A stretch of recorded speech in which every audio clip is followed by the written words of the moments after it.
Espero que. Pronto, agora está confirmado. Apareceu aqui um negocinho vermelho dizendo que está gravando.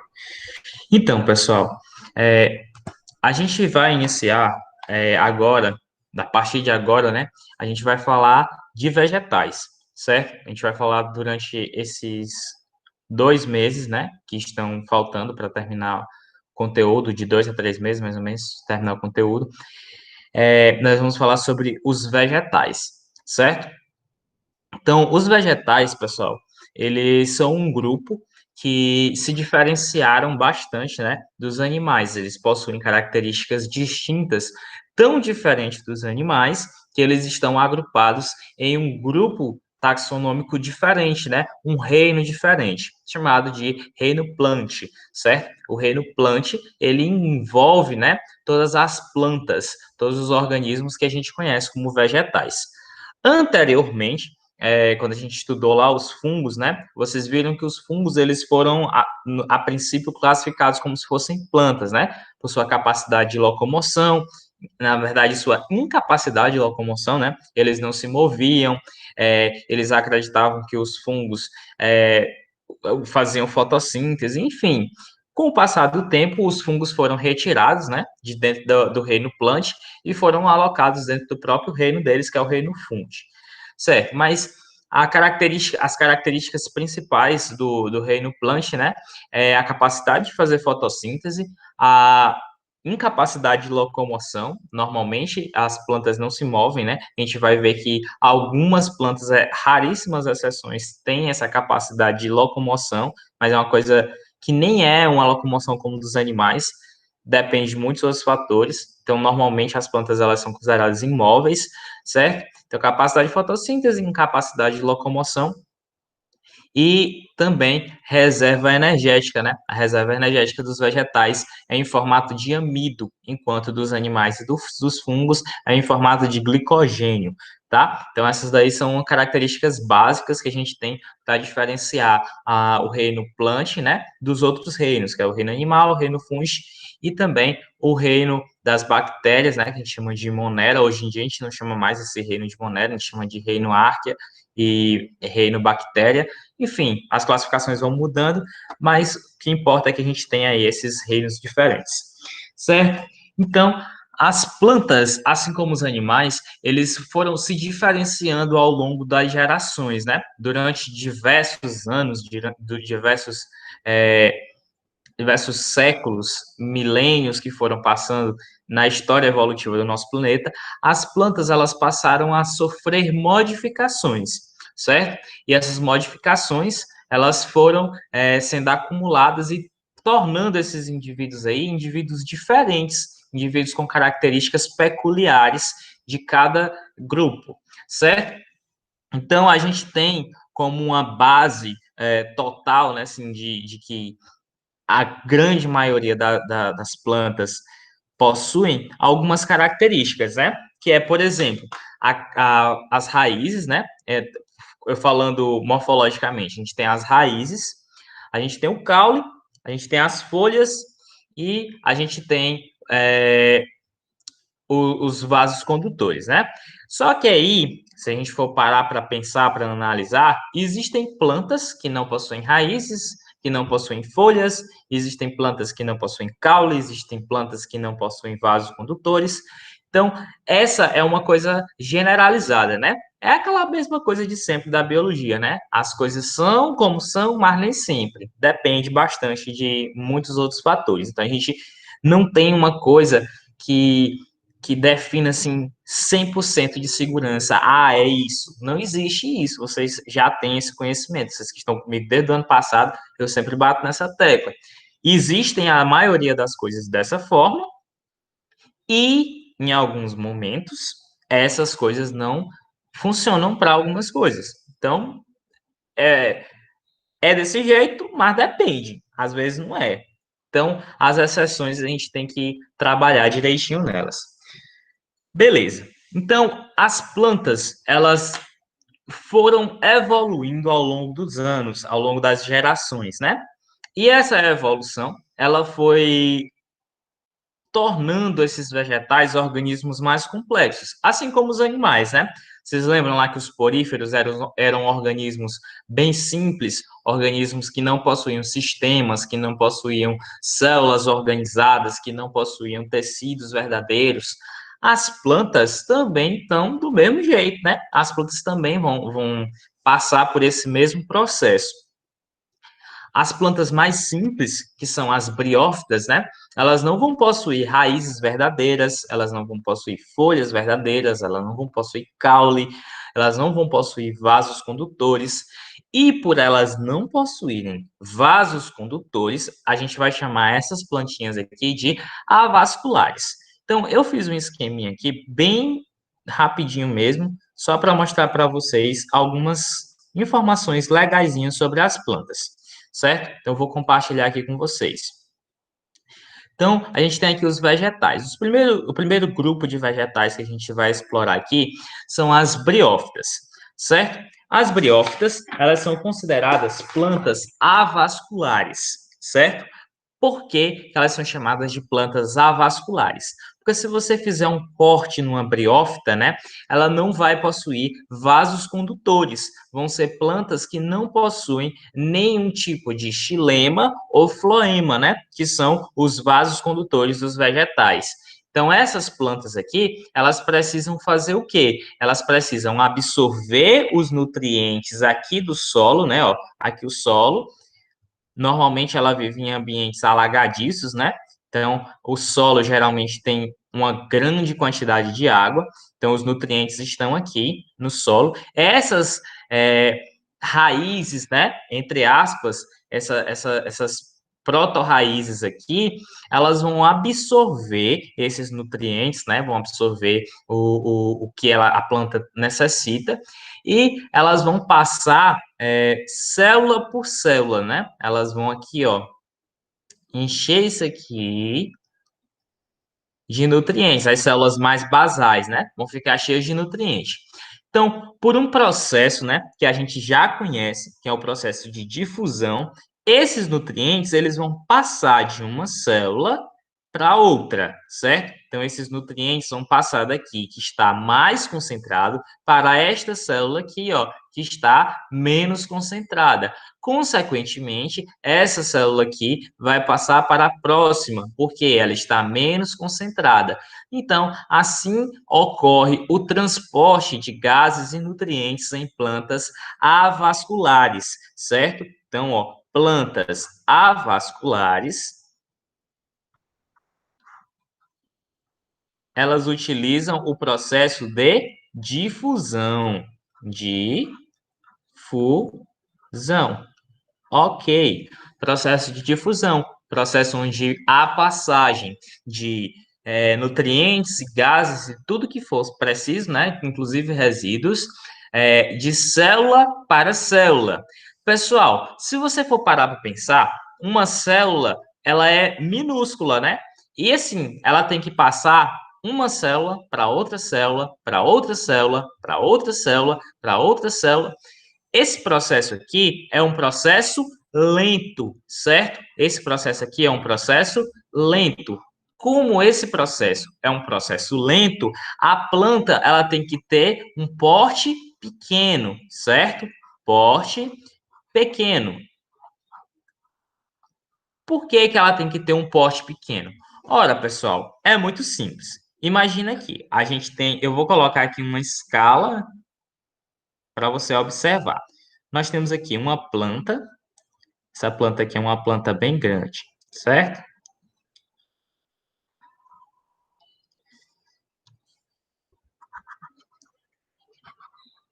E nós temos aqui uma briófitazinha. Beleza.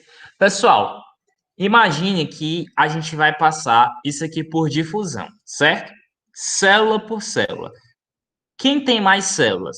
A planta um ou a planta 2? Quem tem mais células no seu organismo?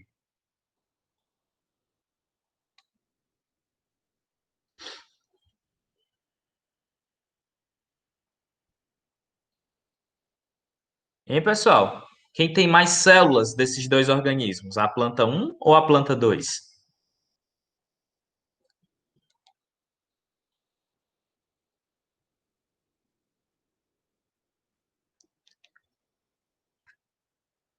Você não está vendo o quadro, Matheus?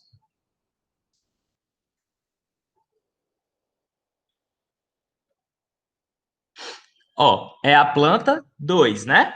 Matheus, se você não estiver vendo, saia e entre novamente para ver se você consegue enxergar.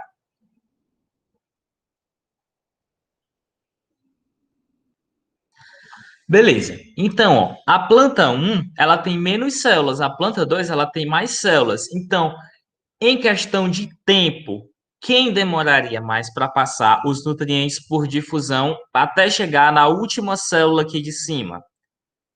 Ó, tem essa célulazinha de cima e essa aqui. Essa aqui é a que absorve e essa aqui é a última a receber. Essa aqui é a que absorve, essa aqui é a última que vai receber.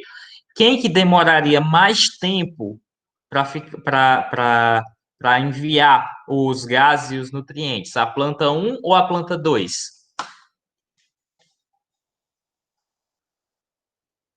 A planta 2. Pessoal, só que a planta 2, se fosse passar pelo processo de difusão, ela iria demorar tanto tempo, mas tanto tempo que é possível que aquela célula lá de cima, ela já tivesse morrido quando os nutrientes ou os gases chegassem até lá.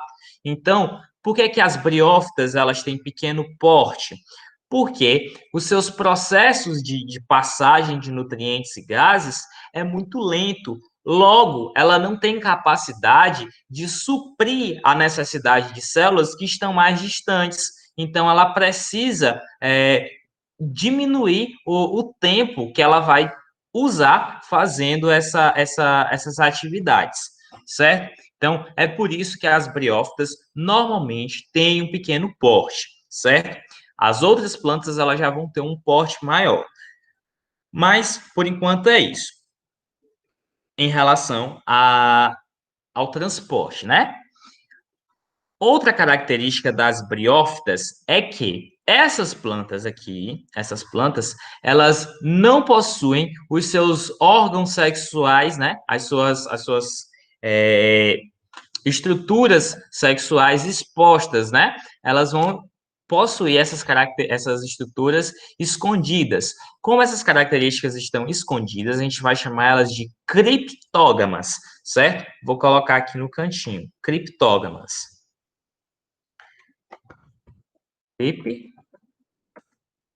Criptógamas. Esse criptos aqui, ó, é um prefixo que remete a algo escondido, certo? As criptas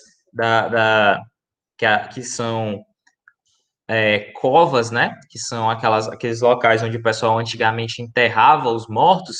É cripta porque é escondido, certo? E esse gamos aqui vem do órgão sexual, né? Dos gametas. Então, as criptógamas, elas possuem essas partes aí escondidas. Elas não possuem uma flor, não possuem uma estrutura que faça com que mostre, né? Que seja exposta para o exterior. Então, quando elas vão se reproduzir, normalmente elas jogam os seus gametas na água, né? E aí vem mais uma característica interessantíssima aqui das briófitas.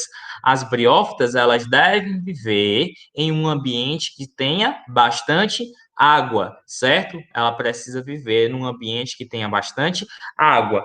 Por quê? Porque elas utilizam a água para sua reprodução. Elas são dependentes da água para sua reprodução.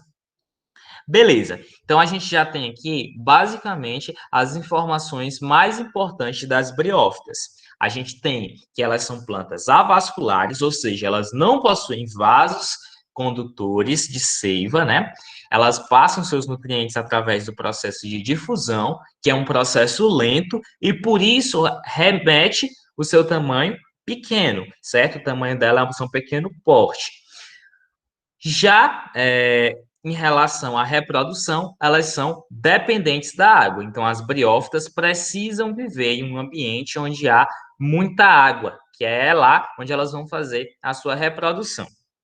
Pessoal, quem são as briófitas quando você olha assim num ambiente, você tem que lembrar, essa planta aqui é uma briófita. Quem é ela, né? As briófitas são musgos, né? Quando você tem, por exemplo, no muro da sua casa, tá muito úmido, né? Normalmente ficam umas plantinhas, né? Fica bem verdinho, assim, como se fosse um capinzinho.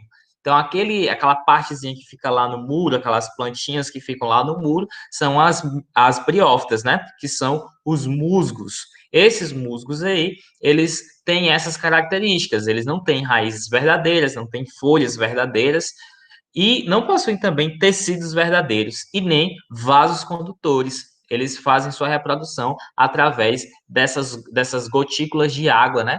E às vezes até mesmo em corpos d'água maior, eles utilizam para fazer a sua reprodução, certo? Então, a partir das pteridófitas, né, a gente vai ter uma nova característica surgindo, certo?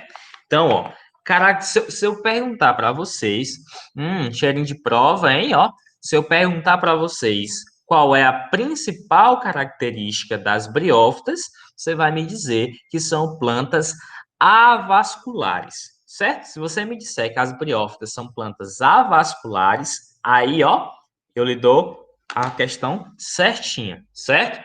Beleza. Então, a partir das pteridófitas, quando as pteridófitas surgiram, né, o grupo pteridófitas como um todo, eles surgiram com uma característica nova. Qual é a característica nova que surgiu com as pteridófitas? As pteridófitas, elas possuíam vasos condutores, certo? Esses daqui, ó, o xilema e o floema, são os vasos condutores. O que são vasos condutores? Ora, professor, eu sei o que são vasos condutores porque eu sou muito esperto e eu estudei isso aí lá no sétimo ano. E eu lembro de tudo do sétimo ano, porque, ó, eu sou o bichão. Então, você vai me explicar o que são vasos condutores? Alguém se lembra aí o que são vasos condutores?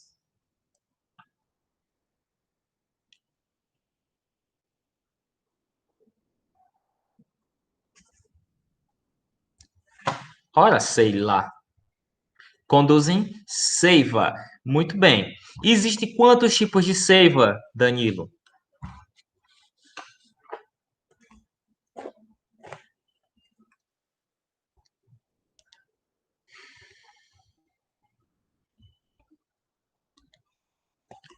Duas, Poliana, muito bem. São dois tipos de seiva, né? A gente tem uma seiva que a gente chama de seiva elaborada, mas aí esse negócio de seiva elaborada é uma coisa de gente assim que não tem cultura, né? Uma pessoa que não tem conhecimento. Então você não vai chamar ela de seiva elaborada, você vai chamar ela de seiva orgânica, certo? Você vai dizer assim, ó, a seiva que é conduzida pelo floema é chamada de seiva orgânica, certo?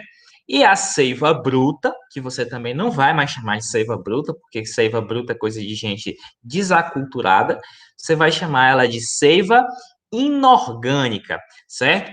Por que, professor, que a gente vai chamar de seiva orgânica e seiva inorgânica? Ora, meu jovem gafanhoto, aí você vai lembrar do seu primeiro ano do ensino médio, quando você estudou um processinho chamado de fotossíntese.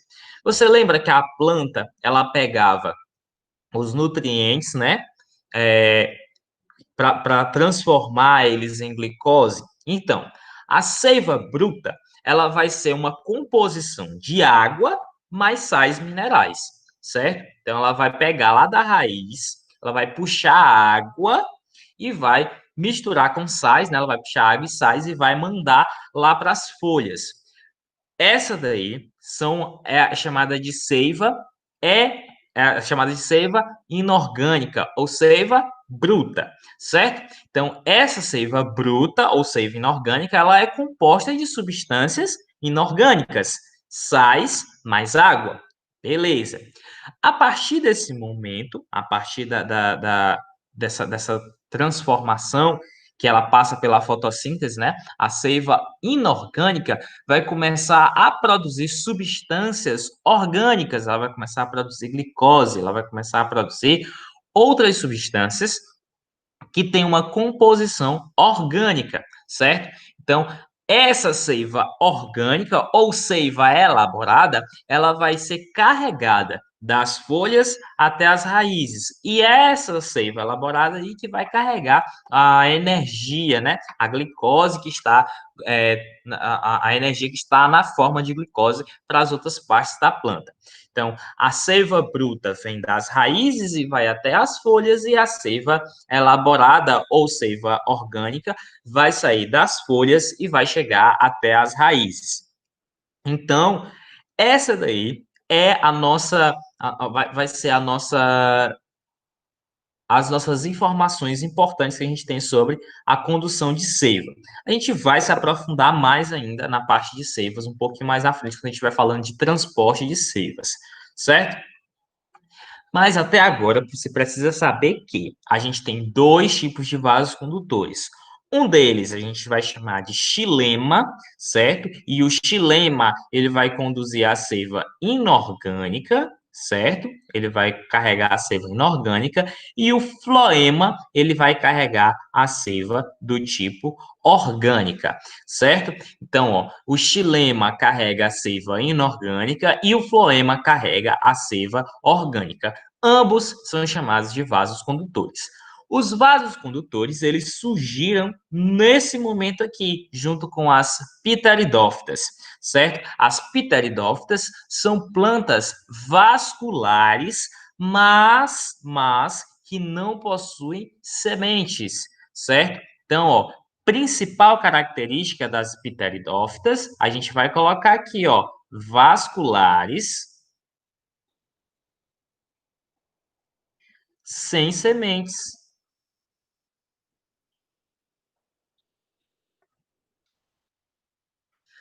Beleza. Então, ó, a gente vai ter aqui plantinhas que são vasculares, né, que possuem vasos condutores e que não possuem sementes. Professor, se ela não possui sementes, como é que ela se reproduz? Ora, muito fácil também. Em algum momento da reprodução dessas plantas, pessoal, só um minutinho, porque o gato tá derrubando tudo aqui de cima da mesa.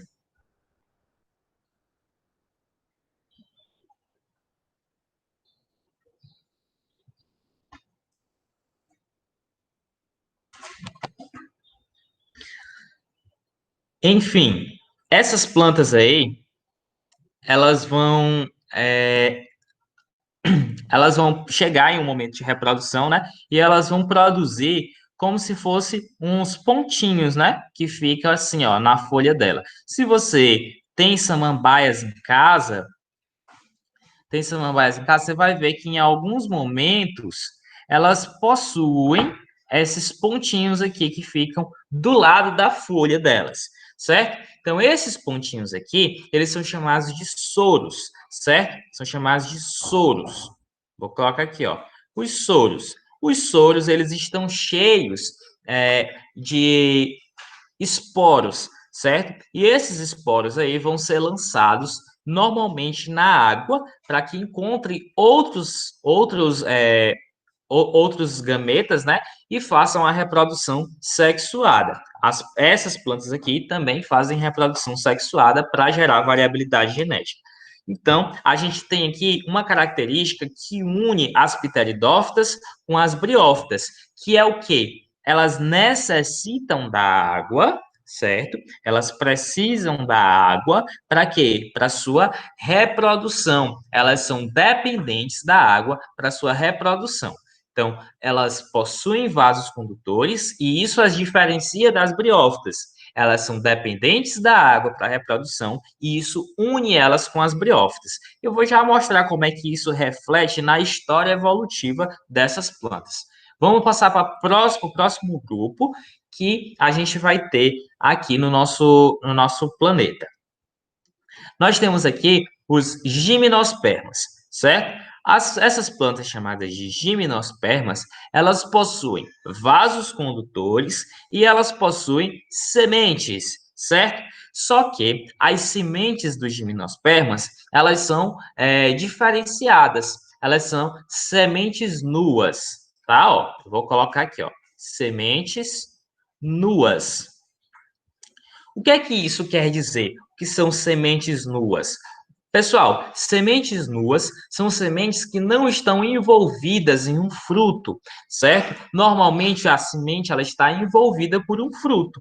Esse fruto aí, esse fruto aí, ele vai guardar e proteger essa semente, né? Além de, claro, ele vai servir como se fosse uma recompensa para o organismo que vai polinizar aquela planta, certo? Então, os gimnospermas, eles possuem sementes, mas eles não possuem frutos. Então, o que junta eles com os angiospermas? Possuir sementes. O que separa ele dos angiospermas? Não possuir frutos, certo? E tem outra característica também que diferencia ele dos angiospermas, mas já que a gente vai ver.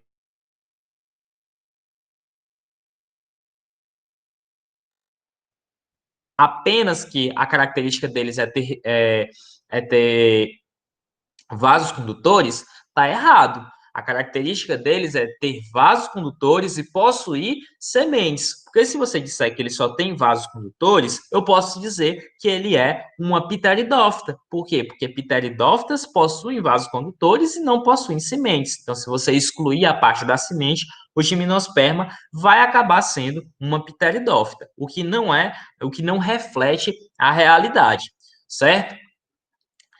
E aí a gente tem o último grupo de plantas. Esse último grupo aqui, muito provavelmente, é o grupo mais diverso de todos os vegetais. São o grupo dos angiospermas, certo? Os angiospermas, eles são plantas que possuem flores e que possuem frutos, certo? E dentro dos seus frutos a gente vai encontrar o quê? A gente vai encontrar as sementes, certo? Então é por isso que eu falei para vocês que a gente tem uma diferenciação aqui, ó. Se eu fizer um corte aqui nessa fruta, eu vou encontrar uma semente aqui dentro, né? Vou colocar aqui a frutinha assim, ó, ela tá cortadinha, e aqui no meio dessa frutinha a gente vai ter umas sementinhas, beleza? Lembrando que ela tá cortada assim de lado, é por isso que ela não tá com a bundinha. Beleza. Então a gente vai ter aqui, ó, uma fruta, um fruto, né, com sementes. Mas outra característica que diferencia eles dos gimnospermas é a presença de flores, certo? Ele vai ter flores. E essas flores aqui vão ser os órgãos sexuais das plantas. Então a flor é que define se a planta é macho, se ela é fêmea ou se ela é hermafrodita, né? Se ela é macho e é fêmea ao mesmo tempo.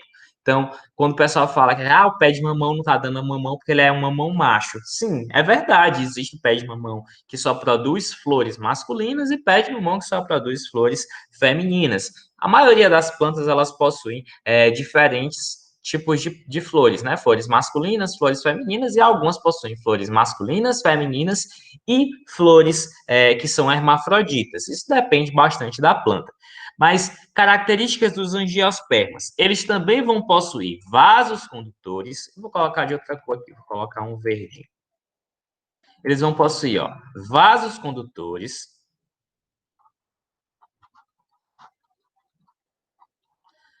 vão possuir flores, vão possuir frutos com sementes. Pessoal, esses dois grupos aqui, ó, esses dois grupos, obviamente, eles dependem da água, certo? Eles precisam de água. Mas para a sua reprodução, esses dois grupos aqui, ó, eles não precisam de água para a reprodução, certo? Eu não estou dizendo que essas plantas não precisam de água. Eu estou dizendo que para se reproduzir, elas não precisam estar no ambiente aquático, certo? Por quê? Porque elas têm os seus órgão sexual, né, o seu órgão sexual exposto. Por isso mesmo, a gente vai chamar este grupinho aqui não de criptógamas, a gente vai chamar este grupinho aqui de fanerógamas, certo? Então, esse grupo aqui a gente vai chamar de fanerógamas. Ó, briófitas e pteridófitas a gente vai chamar de criptógamas. Gimnospermas e angiospermas a gente vai chamar de fanerógamas, certo? Então, ó, essa daqui são as principais características de cada um desses grupos. E aí, evolutivamente, como que isso reflete na história dos vegetais? Eu vou colocar aqui uma árvorezinha filogenética, certo? E a gente vai ver. Vocês vão, inclusive, vocês podem encontrar questões de vestibular falando aqui sobre essa arvorezinha aqui, ó. Vou colocar aqui, ó, evolutivamente.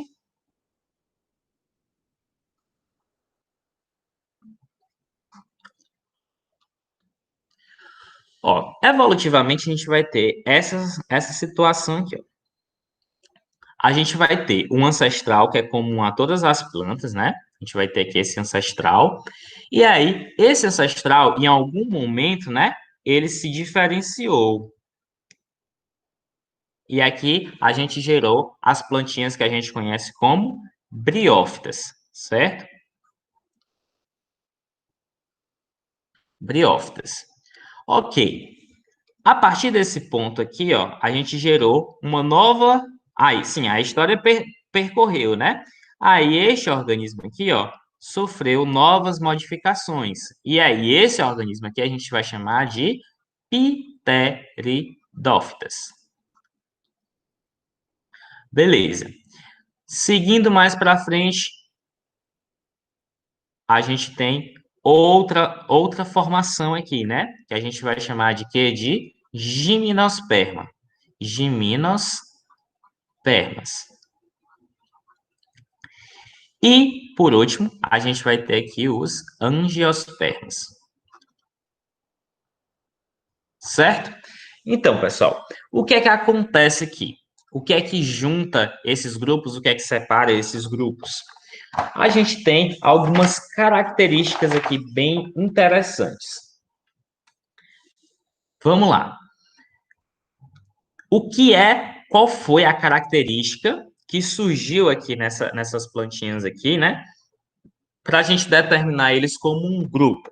Bom, primeira coisa, a gente vai ver o que é que junta as pteridófitas, as gimnospermas e os angiospermas. Vamos lá. O que é que tem tanto nas pteridófitas, quanto nos gimnospermas, quanto nos angiospermas?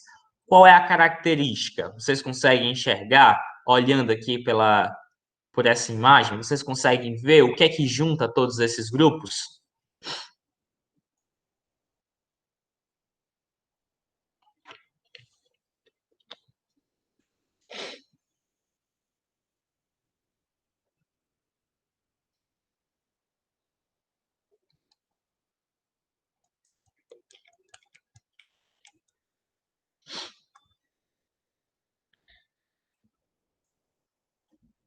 Os quatro? Não, os três. O que é que junta esses três grupos? O que é que junta as pteridófitas, gimnospermas e angiospermas? Vasos condutores. Muito bem. O que junta esses três grupos aqui são os vasos condutores. Então, evolutivamente, ficou muito junto esse negócio aqui, né? Vamos tentar subir mais um pouquinho aqui. Evolutivamente, o que junta esses três grupos aqui é o quê? São os vasos condutores. Opa.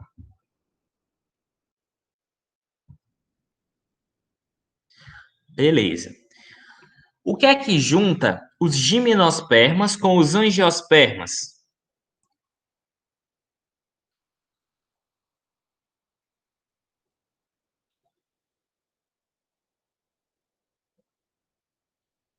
Sementes. Muito bem, Matheus. Sementes. E o que é que diferencia os angiospermas dos gimnospermas?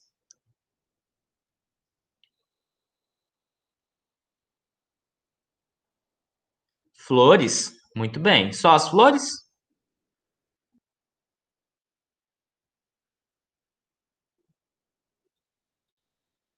Frutos. Muito bem.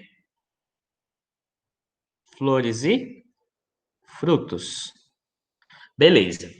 Então, o que é que junta todas as plantas? Uma característica que pode juntar todas as plantas?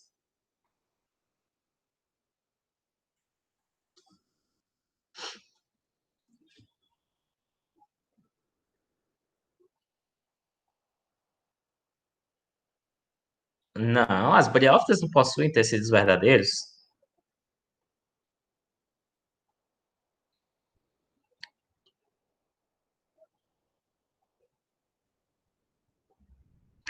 Ó, uma característica bem simples que pode juntar. Opa, olha aí, células eucariontes. Pode ser uma característica, células eucariontes, né?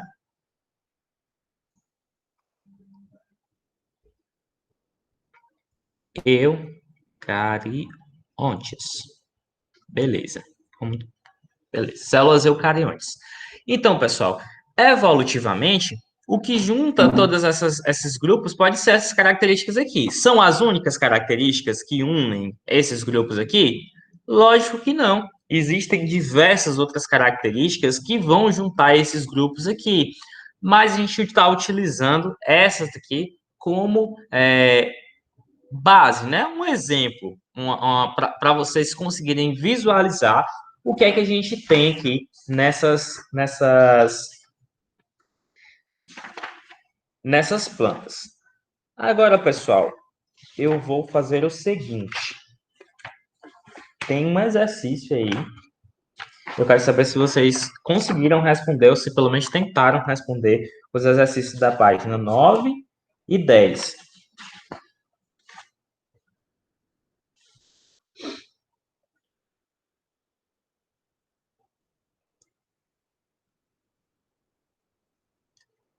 Tentaram, conseguiram, não tentaram?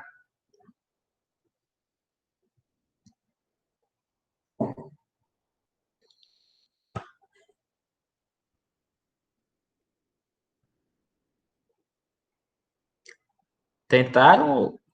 Tentou, Danilo?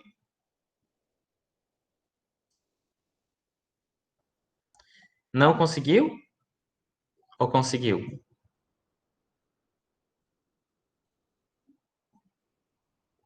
Só não sei se está certo. Beleza. Tudo bem. Pessoal, eu preciso que vocês tentem fazer os exercícios sozinhos. Essa parte de reprodução de todas as plantas. Aí para saber. Ó, você não precisa.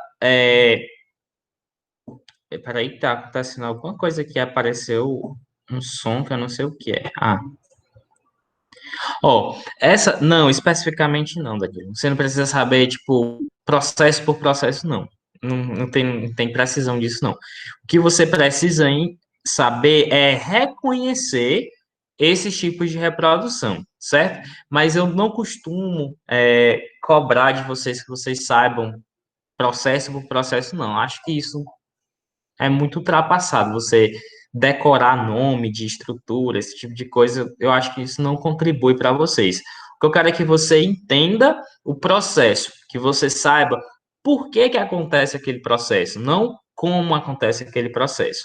Lógico que se você quiser aprender por curiosidade, você pode, mas você não precisa se preocupar que eu não vou cobrar em si prova. É tipo assim, o que eu posso cobrar é o seguinte: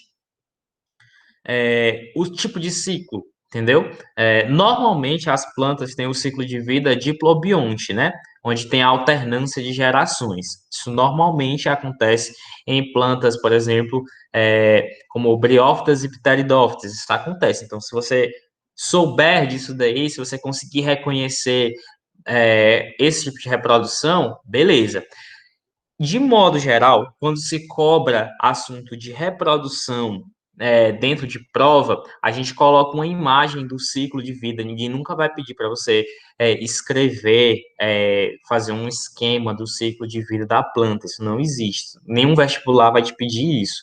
Ele vai te pedir para tu reconhecer o que é que está acontecendo ali naquele processo, certo? Então, se você consegue enxergar esse processo aí, beleza. Se você consegue ver que aquilo ali é um ciclo de vida diplobionte, se aquilo ali é um ciclo de vida aplonte, se aquilo é um ciclo de vida aplobionte, enfim, se você consegue enxergar isso, se você sabe que é uma meiose gamética, uma meiose zigótica, Isso é o que vai diferenciar você. Você não precisa saber o que é que acontece em cada etapa do processo de reprodução, entendeu?